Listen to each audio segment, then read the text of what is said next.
Reading will come from the book of Acts, chapter 2, verse 1 through 21. When the day of Pentecost had come, and they were all together in one place, and suddenly a sound came from the heaven like the rush of a mighty wind, and it filled all the house where they were sitting.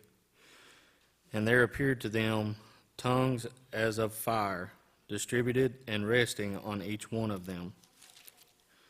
And they were all filled with the Holy Spirit, and began to speak in other tongues as the Spirit gave them utterance. Now there were dwelling in Jerusalem Jews, devout men from every nation under heaven. And at this sound the multitude came together, and they were bewildered, because each one heard them speaking in his own language. And they were amazed and wondered, saying, "Are not all these who are speaking Galileans? And how is it that we hear each of us in his own native language?" Parthians and Medes and Elamites and residents of Mesopotamia, Judea, Cappadocia, Pontus and Asia, Phrygia, Pamphylia, Egypt, and the parts of Libya belonging to Cyrene, and visitors from Rome, both Jews and proselytes, Cretans and Arabians, we hear telling in our own tongues the mighty works of God. And all were amazed and perplexed, saying to one another, "What does this mean?" But others mocking said, "They are filled with new wine."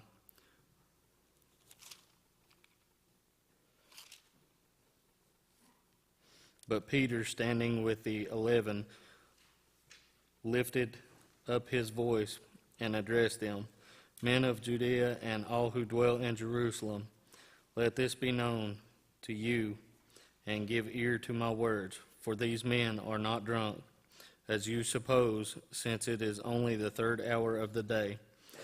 But this is what was spoken by the prophet Joel. And in the last days it shall be, God declares, that I will pour out my Spirit upon all flesh, and your sons and your daughters shall prophesy, and your young men shall see visions, and your old men shall dream dreams. Yea, and on my manservants and my maidservants in those days I will pour out my Spirit, and they shall prophesy. And I will show wonders in the heaven above, and signs on the earth beneath, blood and fire and vapor of smoke. The sun shall be turned into darkness, and the moon into blood, before the day of the Lord comes, and the great and manifest day. And it shall be that whoever calls on the name of the Lord shall be saved." This is the word of the Lord for the people of the Lord.